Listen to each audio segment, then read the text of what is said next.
on an all-new Dr. Phil. They claim their mom is addicted.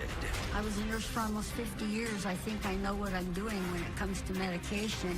She's had a fentanyl patch on her for 12 years now.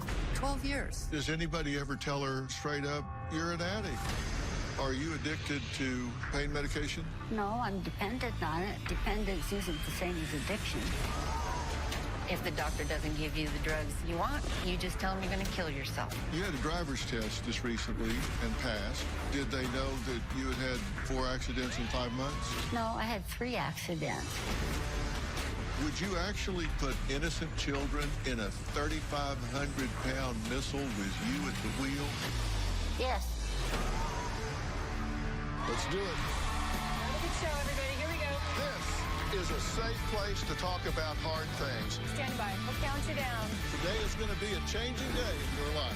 5, 4. Get ready to take care of you.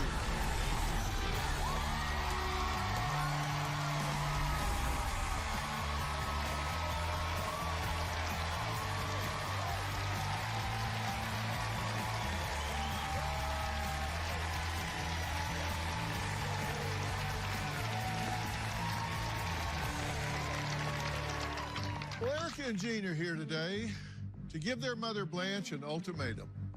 Choose drugs or the family. Now, they claim her addiction, as they call it, started in the 90s after a car accident, and she has been spiraling ever since. Now, Blanche's daughters claim she now drives high, gets behind the wheel high, and has gotten into 4 accidents in 5 months, and once even ran over herself. Now, Blanche is a retired nurse, and they say she could easily manipulate doctors into giving her an endless supply of opioids. Now, the sisters say they're just out of ideas. They say they are desperate for help. My mother, Blanche, has been addicted to drugs for almost 30 years. In the mid-90s, Blanche had a car accident where her foot was crushed, and that's how she became addicted initially to Vicodin. She has a fentanyl patch, and she takes OxyContin on top of that. She puts on a new patch every 48 hours. When she thinks she can't have those drugs, or if she misplaces them, she gets frantic. I just don't know how you could feel pain at all if you're on a never-ending supply of fentanyl and OxyContin. My mom has had at least 4 or 5 car accidents in the last 5 months. She T-boned somebody a couple weeks later, did the exact same thing, and ran over herself with the rental car. She fell asleep exiting a freeway. She was sideswiped by somebody coming out of a driveway. If she's on fentanyl and OxyContin 24 hours a day, it's not safe for her to be driving. We're worried someone's going to get killed. Nobody has to worry about me driving because I took a driving test yesterday and I passed. I'm safe to drive. My mom was a nurse for many years. To see a nurse be so reckless with her own health is absolutely the worst. My mom is in absolute denial that she has a problem with these drugs. I really am hoping that Dr. Phil can help my mother with her drug addiction. I'm not addicted to fentanyl. I am dependent upon it, which is different than addiction. With all this concern for their mother's well-being, you would imagine Erica and Jean had a wonderful childhood with warm memories of their mother. Sadly, it was just the opposite. As a young child, I can't ever remember my mother hugging us and kissing us. She doesn't deserve the title of mom, so that's why I call her Blanche. We never had any nurturing. We were never once told that we were loved. I remember doing the dishes at 4 years old. We were ironing, vacuuming, mopping the floors, cleaning the bathrooms. When I was in the 3rd grade, I made a flower pot. I brought it home to my mother, and she turned around and smashed it on the floor because I hadn't made my bed. I do remember the flower pot incident. I just kind of stayed out of the way. I did not want to get in trouble because we lived in fear. That's how insane she was about the chores. She was physically abusive as well as emotionally abusive. One of the worst memories of my mother was her on top of me strangling me. I did choke her. I wanted her to quit crying, and she wouldn't. It was really hard to watch the violence. If you would have tried to do anything, you'd have been in the same situation as me. Yes. I absolutely would have gotten my ass beat if I tried to step in. My kids had a good life. They learned to ski. We went on a lot of camping trips. She took us skiing. She used to take us camping. That was all good. But most of my memories are negative. Blanche taught me everything not to do. It's good to meet you. It's great to meet you. Grateful to be here, sir.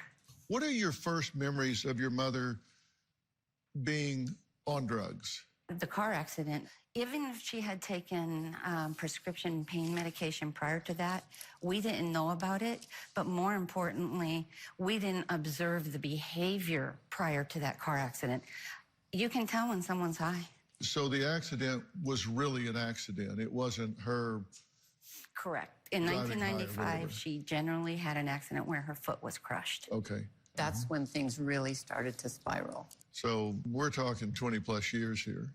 Yes, sir. Yeah. And you've talked to her straight up about her drugs. How often? We're pretty much when we're with her, because she asks to do things that she's not capable of doing because of the drugs. She asked me, do you think I'm ever going to be able to babysit my grandkids? And I said, no. So then she asked my daughter, and my daughter was like, no, because you're frequently too heavily medicated. So Does anybody ever tell her straight up, not you're too heavily medicated, but yes.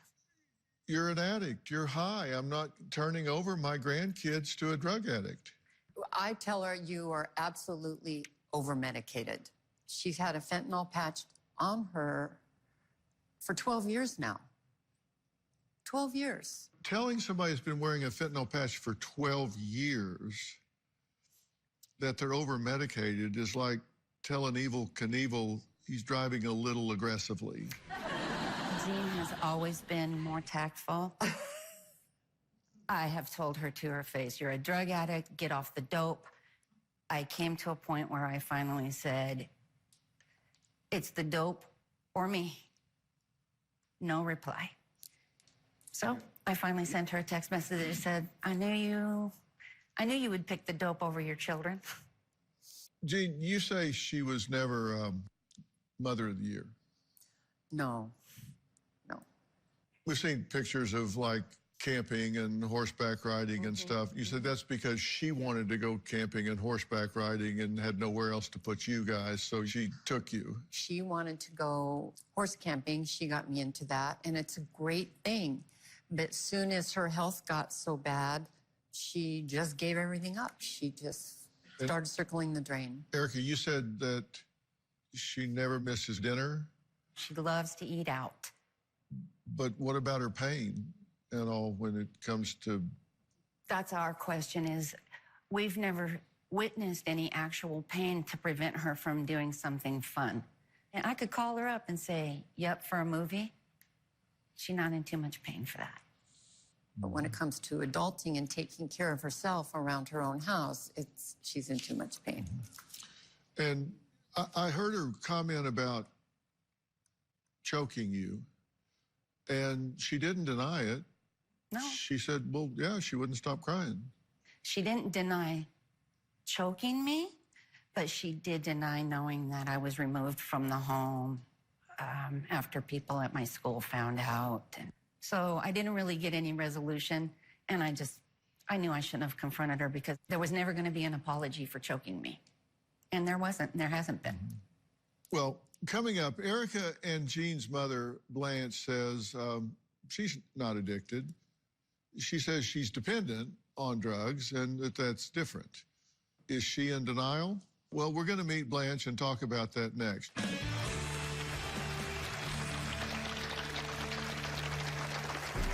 I was a nurse for almost 50 years. I think I know what I'm doing when it comes to medication. My children should be happy that I'm not in pain, but my children have never, ever asked me, how's your pain level? If it weren't for medication, I would be in excruciating pain all day. And later, would you actually take your grandchildren for a ride? Well, the DMV just proved that I can drive very well. That wasn't the question. The question was, would you, in good conscience, put your grandchildren in a car, load them up, and take off down the road. Monday, their relationship is toxic. I have a hard time looking at him without feeling hate. You were threatening to beat her with a belt, and then you said... I'm letting you die. That was said in anger. You tried to stuff a bleach-soaked rag down her throat? I did. In a fit of rage, I shoved it in her mouth. I fear if I leave him, he gets visitation with my kids alone. This family is on fire. We need to put out the fire. That's Monday. Then on Tuesday, a violent husband. He is capable of killing me. Take me through the moment that you chase your pregnant wife through the yard and grab her and slam her down. It happened. That's Tuesday. Not only is my mom killing herself with these drugs, but she also has an addictive personality. She's a food addict. She's a shopping addict. She doesn't have one cat. She has 7 cats and 2 dogs. Come over here. When she smoked 4 packs a day. Then it was eating. Then she got gastric bypass. She still struggles with a food addiction. My mom's not going to go anywhere without her snacks, whether it's M&Ms or crackers. I do like M&Ms. If you open her cupboard, she has about 16 boxes of the same type of cracker. Probably about 8 or 10 boxes, because sometimes I like a snack. I haven't been to the house because it's just too hard to see Blanche living in those conditions. Erica and Jean are desperate for help with their elderly mother, who they claim is addicted to fentanyl, oxycodone, shopping food, even her pets. But Blanche says she's never been high and is tired of no one listening to her.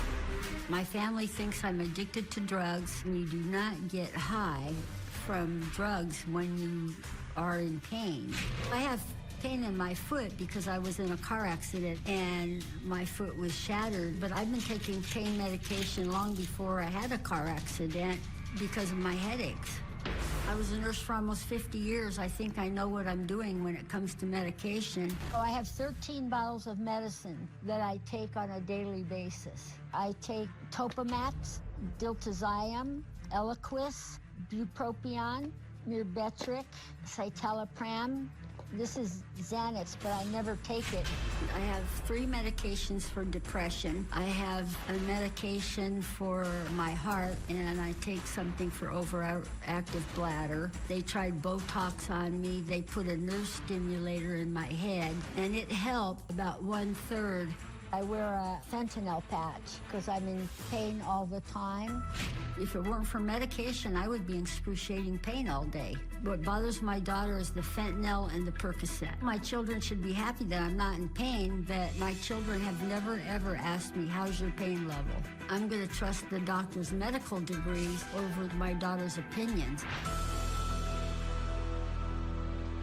Well, Blanche, how are you feeling today? Fine. What do you think we're here to talk about? Well, I came because my daughters wanted me to, and I would like to be closer to them, obviously. Uh-huh. Is that obvious? Do you make it obvious to them that you want to be closer to them? Yes, I try to. Uh-huh.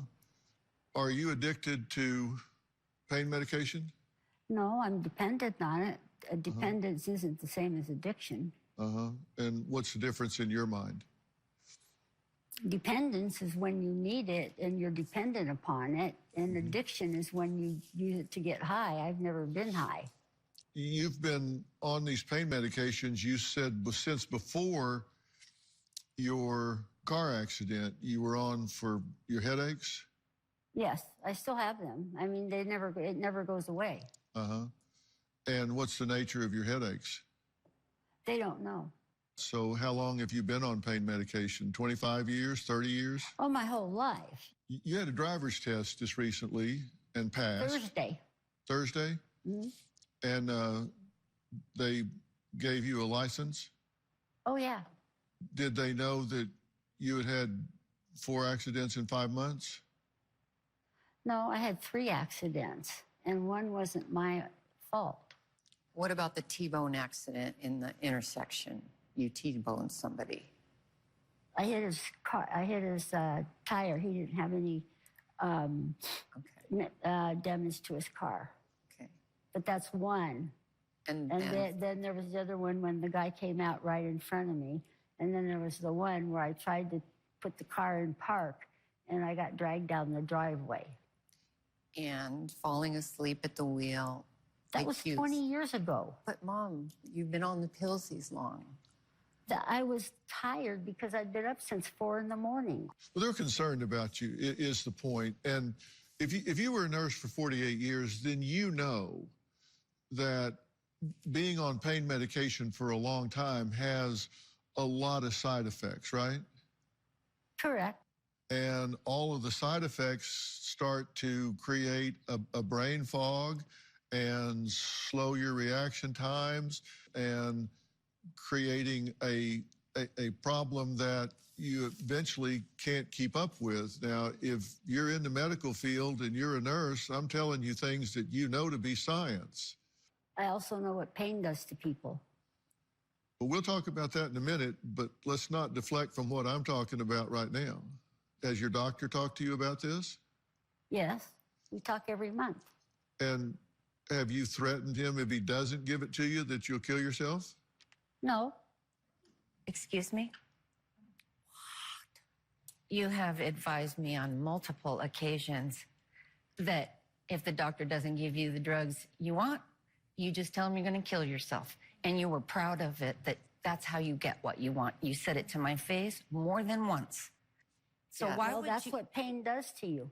Okay, but we can't deny the fact. But I've never you've told my used doctors you- that. Okay, we'll have to agree to disagree. But I know I heard that. Well, up next, Blanche's family claims that she was so high at her grandson's wedding that she passed out in her plate of food at the reception. She I says, did not true, not because pass I've out never been in- high. We'll hear from her granddaughter next.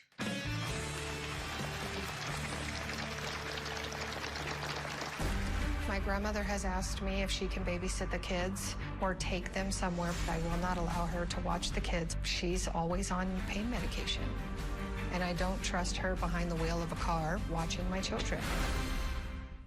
Dr. Phil May. Welcome to the...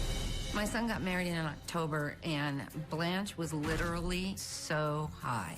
She came to my nephew's wedding, and we just kept watching, going, oh, please don't fall. As we were doing the toast, she zoned out and fell asleep over her plate. She was unable to stand up by herself and needed to be supported. My son had to hold her up for wedding photos. It was terribly embarrassing. I was not under the influence at my grandson's wedding. I had a hard time walking on grass. Well, Erica and Jean claim Blanche is in complete denial that she is addicted to her prescription drugs. Blanche claims she's never been high in her life, but the family says they've witnessed it, and her granddaughter Corinne says that there's no way that she would trust Blanche with her children. My grandmother has been addicted to painkillers for a very long time. I don't understand how she can be in that much pain when she's on such heavy-duty drugs. I know that she sees more than one doctor. I would not put it past her to doctor shop. I'm looking at a picture of my grandmother that's less than 4 years old, and you can tell her how much healthier she was.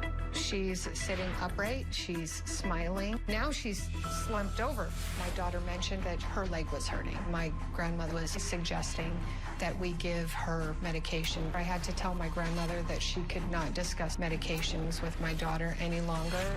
My grandmother has asked me if she can babysit the kids or take them somewhere, but I will not allow her to watch the kids. She's always on pain medication, and I don't trust her behind the wheel of a car watching my children. I need her to be alert. I can't go to her house because I'm allergic to cats. She doesn't dust and keep things clean. She will rope people into carrying her cat litter into the house. She's going to put somebody to work. I bought 2 42-pound cases of litter that I need brought over here next to the dog food. I try to put in as much effort as I can to keep in touch with her. I don't get that kind of effort back from her. Well, Corinne, welcome. Hi, thank you. Blanche is saying she's never been high and that she wasn't under the influence at the wedding.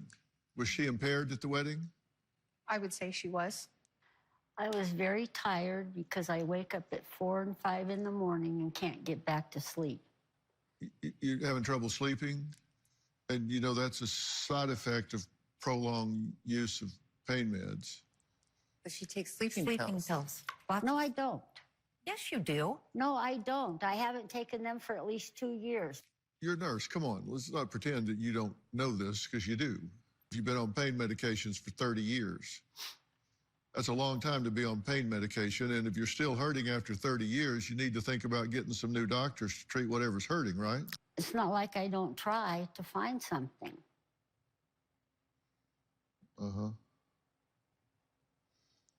You don't want to get off the pain medication, though. I don't want to be in pain. Well, I don't want you to be in pain. If you've got some alternative that would help me, I would certainly try it. You have to be a willing spirit to figure out what's going on with you. You've got a lot of years of life that you could be sharing with your family and your grandchildren that you can't do if you live your life in a drug haze.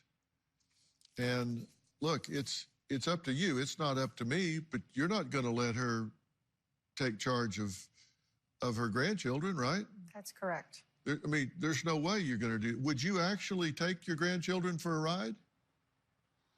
Well, the DMV just proved that I can drive very well. That wasn't the question. The question was, would you, in good conscience, put your grandchildren in a car, load them up, and take off down the road? Yes. You would put innocent children in a 3,500-pound missile with you at the wheel and take off down the road? Yes. Up next, Erica and Jean claim that Blanche had several surgeries that are really just for attention and more drugs. We'll talk about that next.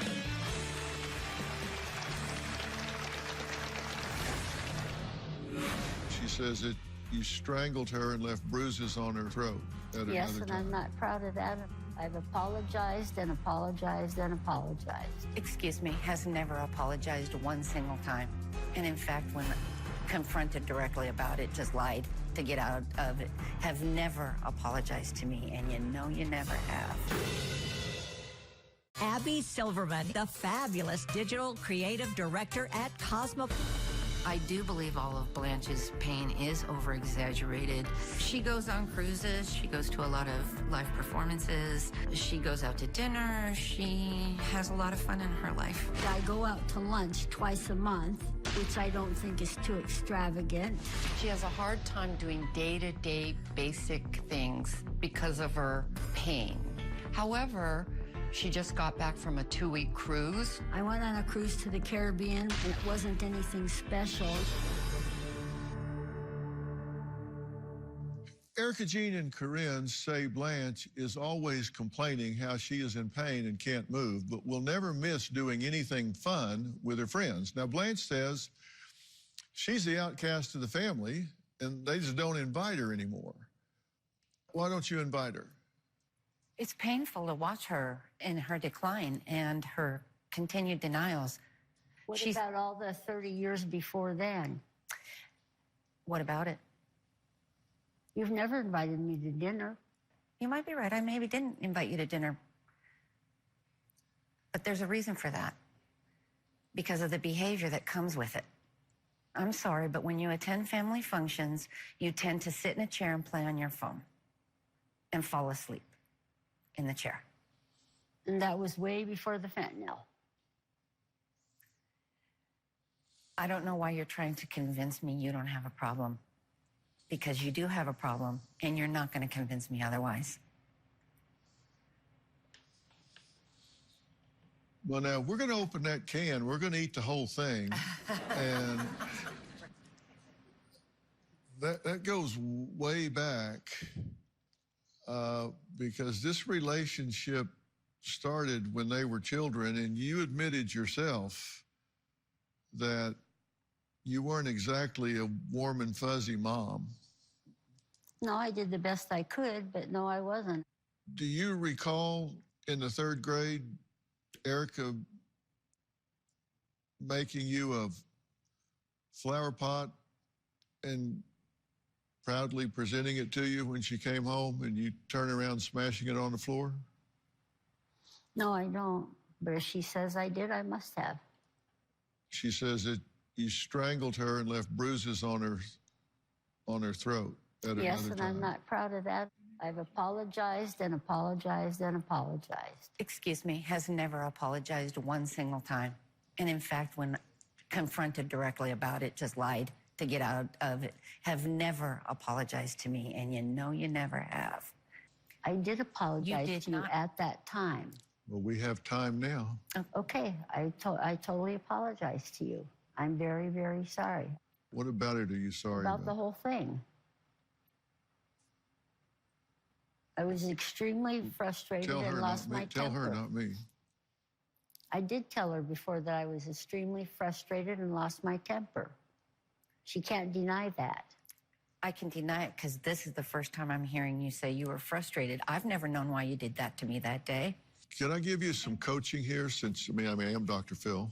I mean, this is what I do. You know when she's going to hear an apology? It's when she hears from you that you know how that made her feel. That's when she knows you really are sorry about it. I am sorry about it, and I do know how it made you feel. How? How do you think it made me feel? Terrible. How did it make that 13-year-old girl feel? Terrible, and that's why I took her to counseling. Because I was the problem. I needed the counseling. You always made it sound like I was just the bad kid, so... No, your father made you feel that way. I didn't. Oh, yes, you did. You always made it sound like it was him, but you were right in there with him, and that's huge to me. You tell people in our family what a monster he was and what a brute he was, but you don't tell anybody in the family that you were a monster, too. You don't tell anybody about your part. You're too busy telling them what a horrible child I am because I don't I've wait. never told anybody that you're a horrible child. Mother, Jean, you said there was a lot of domestic violence and it wound up just being channeled towards your sister. Yes. I was a witness to all of it, but there was nothing I could do to stop it. I knew that if I didn't walk a very straight and narrow path, that I wouldn't be spared either. So I really did learn from her beatings. Blanche says that she wants a better relationship with her family, but Jean, Erica, and Corinne say it's just not going to happen if she's not willing to change her ways. We'll talk about that next.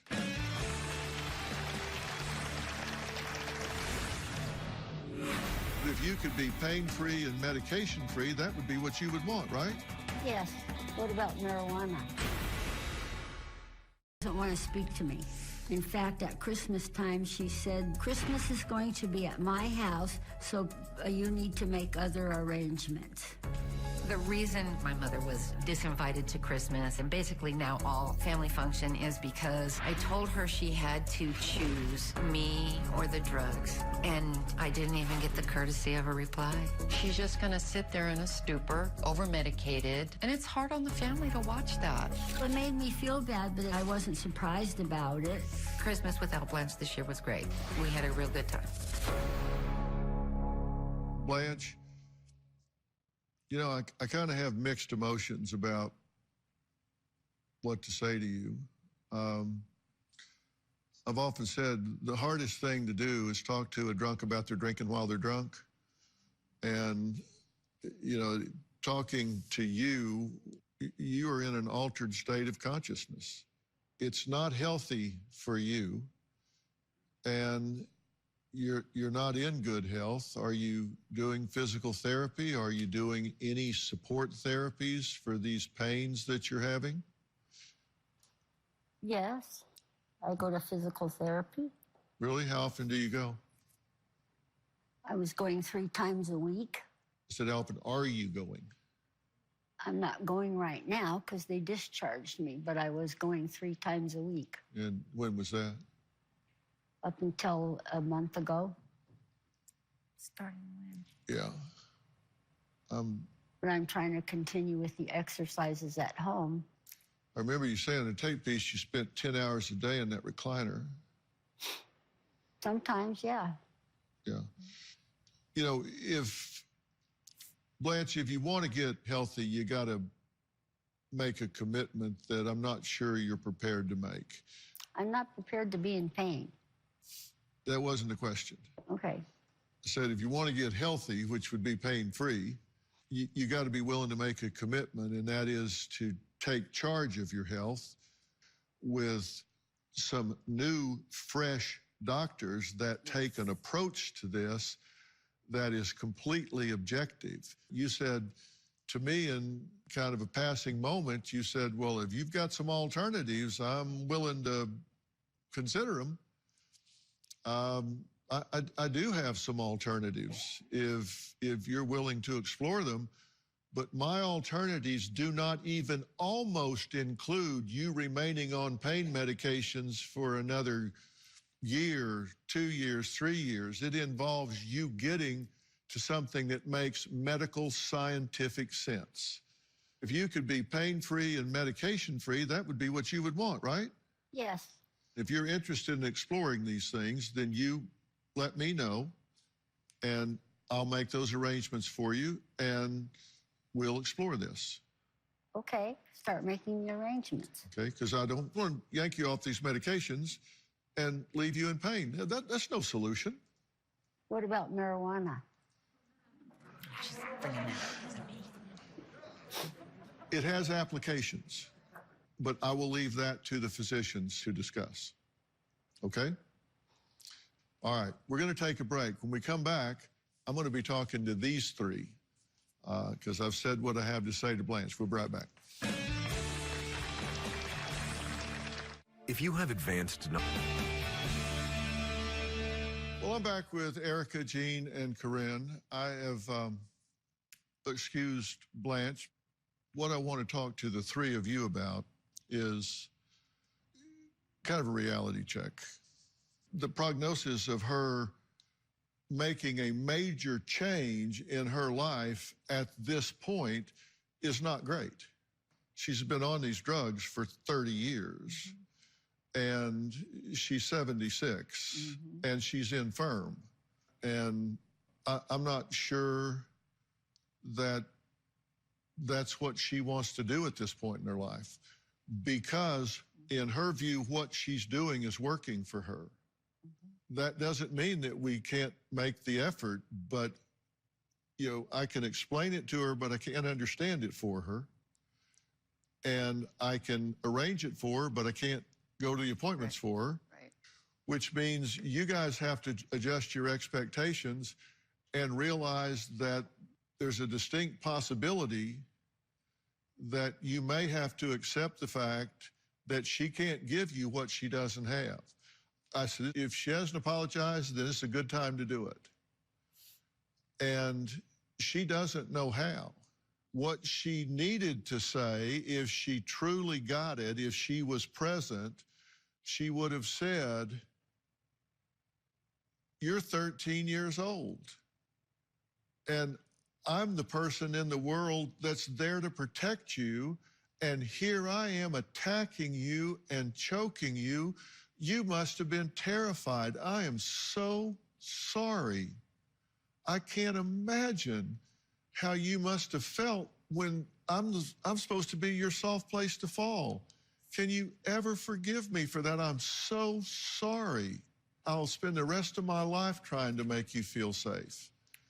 She doesn't have those words. She doesn't have the concept of that. No. That could have just changed everything if I could just get one heartfelt apology. She doesn't Real. have the mom gene. She's devoid of the mom gene. But you know what? She can't give you what she doesn't have. And if you spend the rest of your life waiting for that, you'll be disappointed. If you accept the fact that she can't give it to you because she doesn't have it, then you have to give it to each other. Stop the generational legacy right here, right now. Yeah. Give it to her.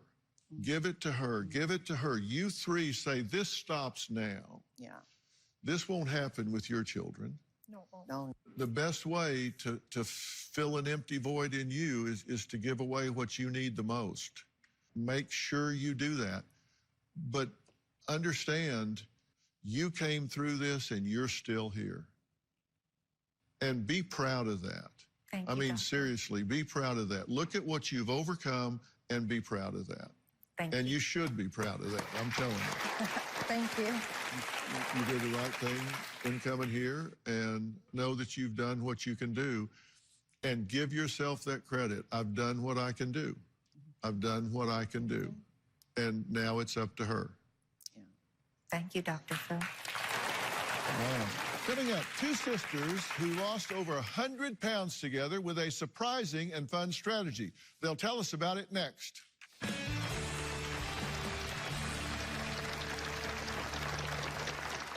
Coming up on Dr. Phil, visit our website and subscribe to our newsletter. You'll get weekly updates, live strategies, and exclusive video that you won't find anywhere else. Plus, on drphil.com, you can see sneak previews of upcoming shows. Log on today. For so many people, losing weight can be a difficult and challenging journey. For some people, it works best by having a friend or relative share that journey. For others, it's taking it one step at a time on their own.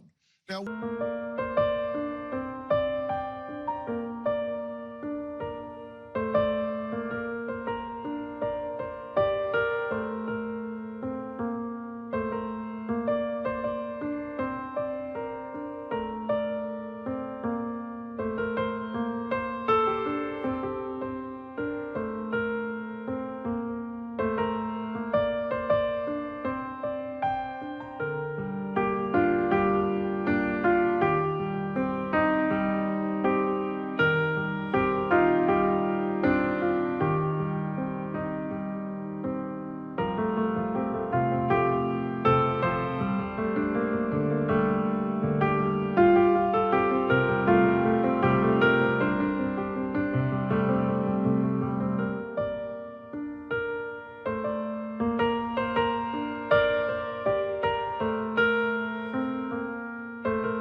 with me today are two sisters, Bethany and Carissa, who found a unique and fun way to lose weight that they say really worked great for them. So thank you both for being here. Thank you. Now, Bethany, tell me a little bit more about this journey. Oh, hi, Dr. Phil. My sister Carissa and I decided that we wanted to get healthier. We wanted to improve our lifestyle together. And at the time, we were actually living in the same household with our husbands, and we have 6 kids combined. Oh, wow. All girls, ages 5 up to 15.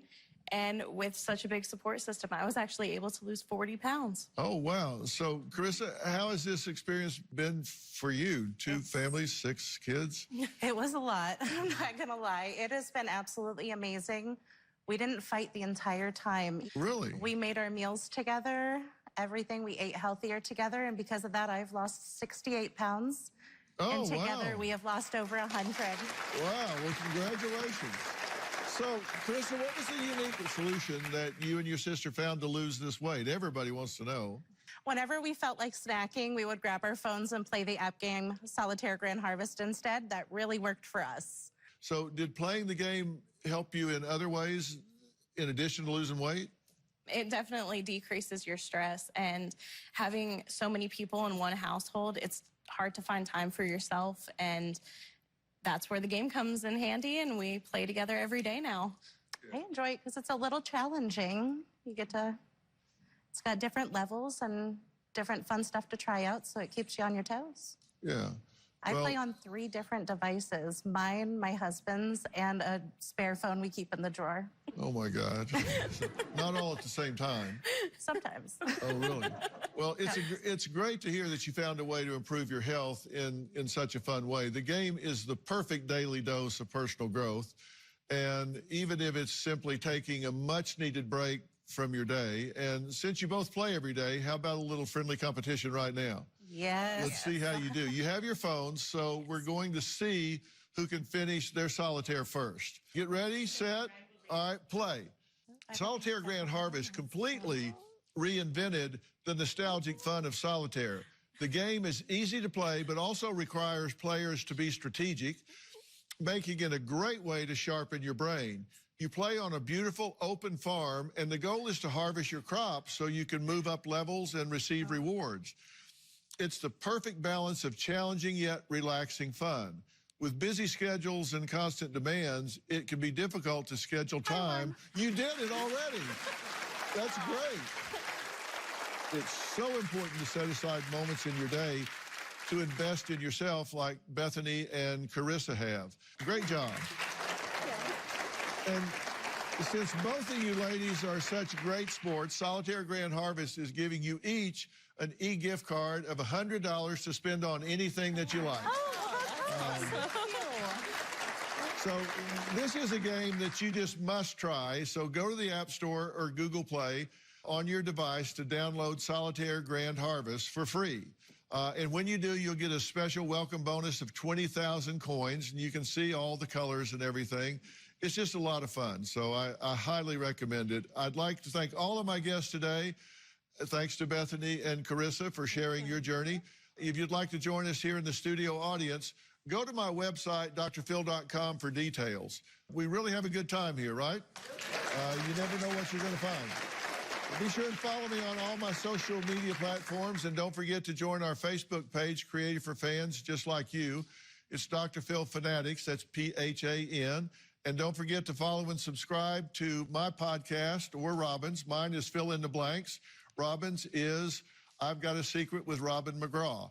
Check them out for free on Apple Podcasts or wherever you listen to your podcasts. We do lots of interesting things there that we don't have time to cover here. We'll see you next time. Thanks for being here. Good job, guys.